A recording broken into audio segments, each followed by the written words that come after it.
groups. Diversity is the and we different among individuals or groups.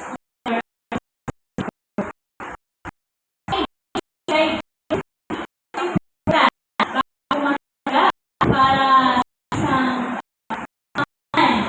embracing diversity. So there is 3 reasons sa inyo. Reason na aking pumibahagi nyo. And here are some reasons kung bakit po maalaga great friends. Number 1 is enable us to appreciate the beauty of God's creation. Appreciate.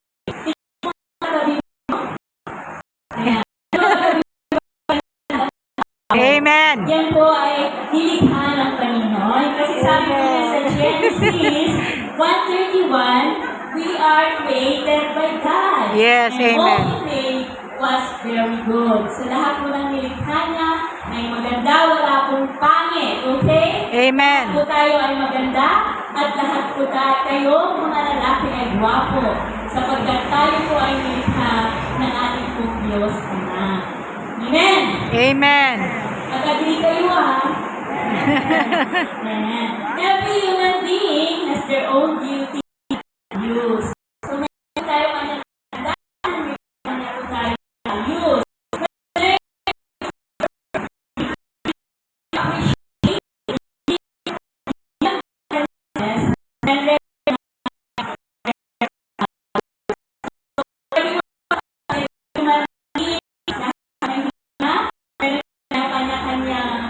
Mayroon po tayong pagkakaiba-iba. Yung character ng katabi mo ay hindi mo character, right? Hindi kayo magkaparehas ng ugali. Beliefs. So, may kanya-kanya rin tayong paniwala, may kanya-kanya ng palataya, but we take you to shape us and God urge to be with me. Salamat po dahil magkakaroon po tayo ng paniwala, pero mabuti yun at tayo po ay kaisa pa. Hindi ko appreciate. Sure. Or kultura. Pero magkakaroon po ang bawat isa. Diba? We have our own differences.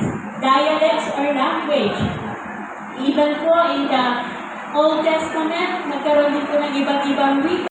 We are the power of God.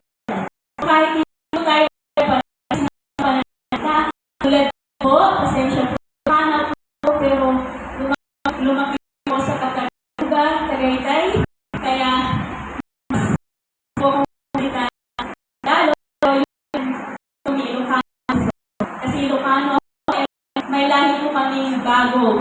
My parents from Bago Tribe. So, iguro po ako. Ayan. Ayan.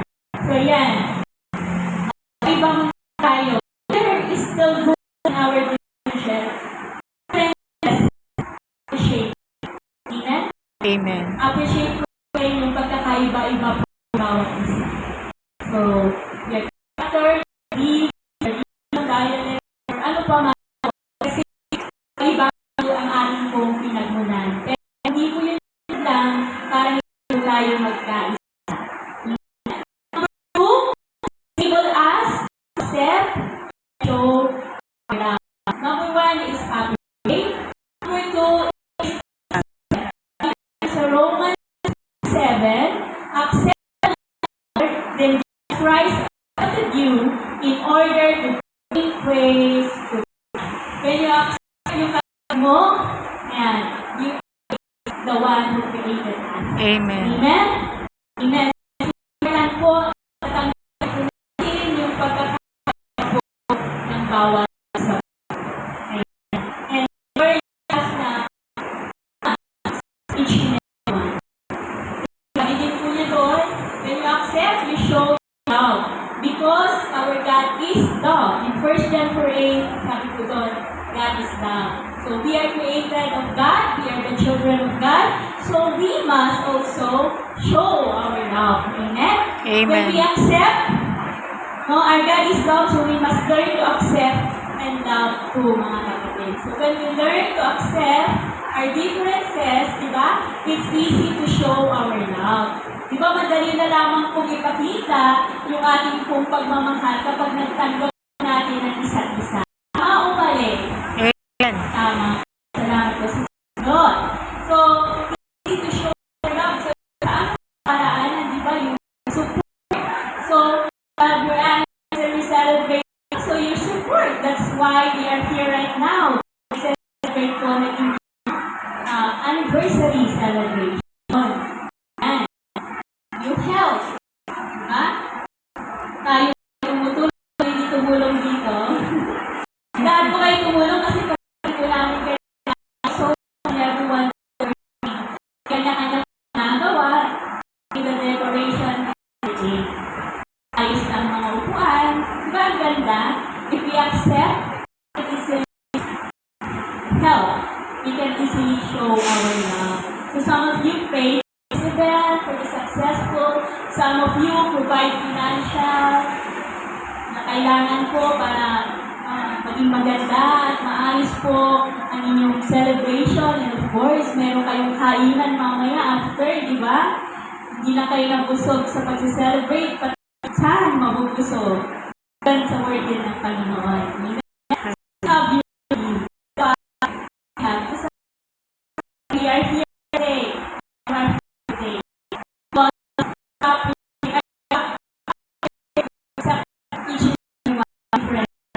pero yun yung na hindi ko makapag-celebrate. Tama? Tama ba? So, please show.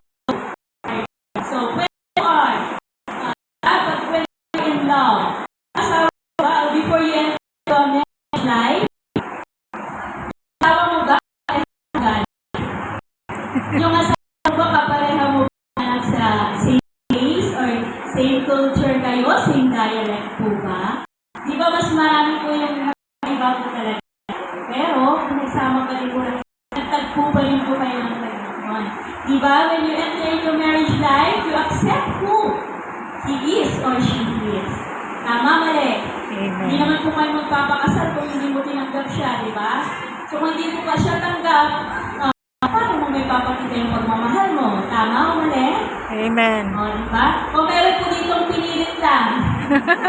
ikaw, yung dinala lang po sa simbahan na, okay, you get married now, prepare, instant. O, hindi ka na makawala na, ay, hindi ko naman siya love, hindi naman siya yung gusto ko, hindi siya yung gusto kong mapangasawa. Meron ba dito taas kamay?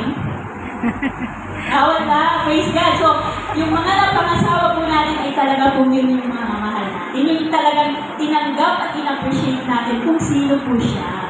Same din po sa association or any group, and even in different churches, it's important talaga to appreciate the differences so we can easily show our love for each other.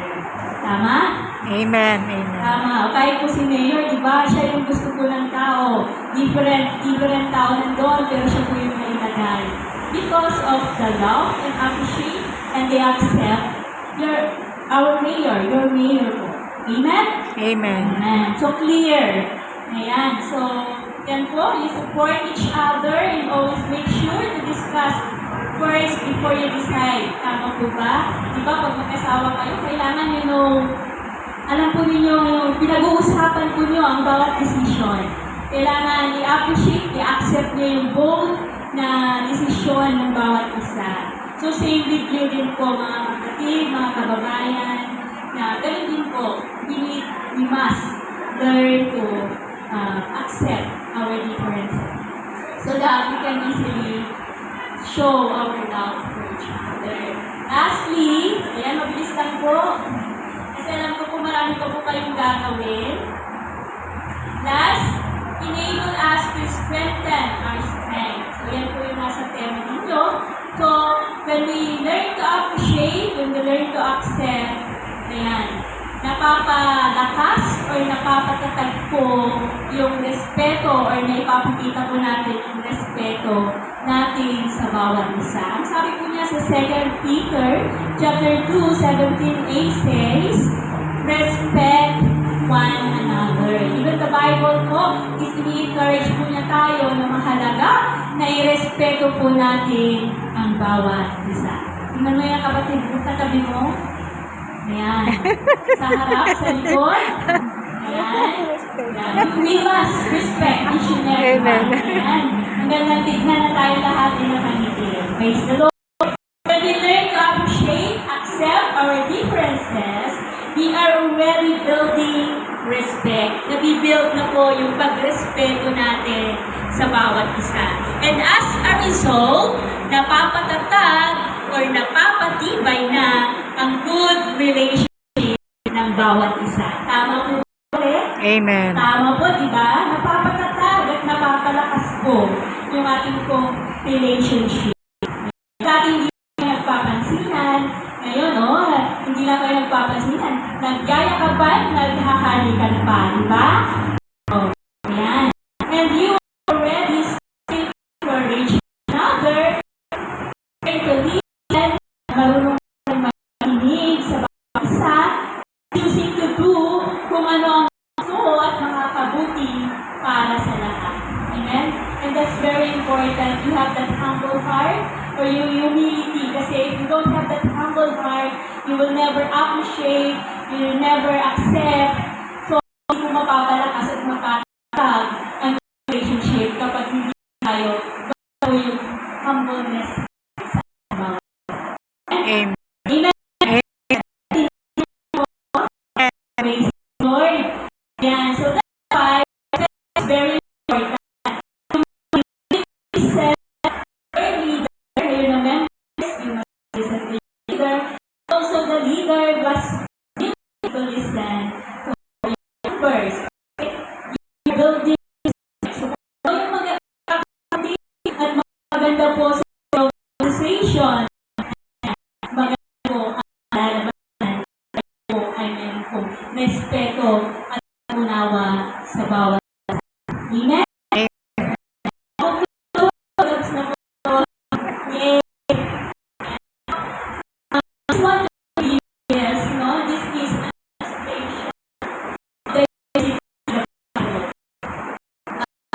the Bible. Hindi ko na sana babasahin, but I need to read it to you para mas marami naman po kaming iwan na Word of God. So, sabi po dito sa 1 Corinthians chapter 12, verses 15 to 25. Now, if the foot should say, because I am not a hand, I do not belong to the body, it would not for that reason stop being part of the body. And if the ear should say, because I am not an eye, I do not belong to the body, it would not for the reason stop being part of the body. If the whole body were an eye, where would the sense of hearing be? If the whole body were an ear, where would the sense of smell be? But in fact, God has placed the parts of the body, every one of them, just as He wanted them to be. If there were all one part, where would the body be? As it is, there are many parts, but one body. There cannot say the hand, I don't need you. And the head cannot say to the feet, I don't need you. On the contrary, those parts of the body that seem to be weaker are indispensable. And the parts that we think are less honorable, we treat with special honor. And the parts that are presentable are treated with special modesty, while our presentable parts need no special treatment. But God has put the body together, giving greater honor to the parts that lack it, so that there should be no division in the body, but that its parts should have equal concern for each other. Naintindihan po? Amen. So, sabi po dito, to be short, a human body is an illustration of diversity. Diba, meron pong kanya, ang katawan po natin na may kanya-kanya pong different parts. And yet, interconnected, and it's emphasized that every part is essential and sa katawan po natin, every part po ay mayroon pong kahalagahan. At dapat po natin yung pahalagahan.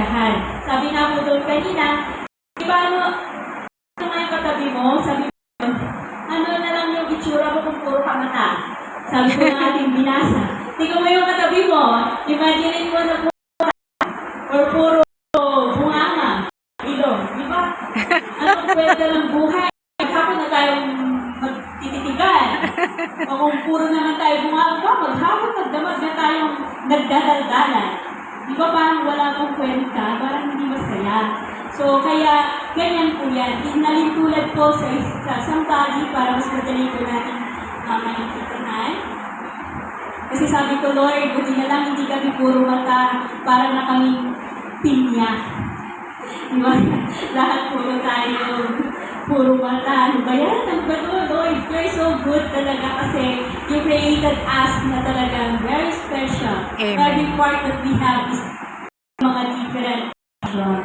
Ayan. So, yan. Hindi po sa inyo, sa atin, sa churches, parent groups, hindi man appreciate o kailangan pahalahan dito sa iwan or kanya-kanya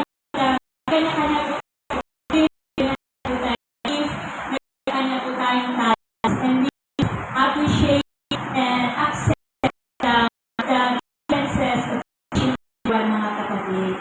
So, sa inyo sa Christ, nabakas,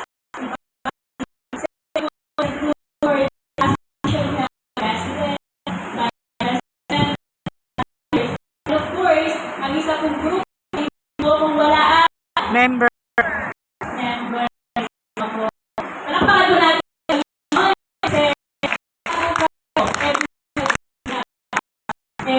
you have work or is association. So, we have different work. Kaya it's important to diversity and respect each other. That's really your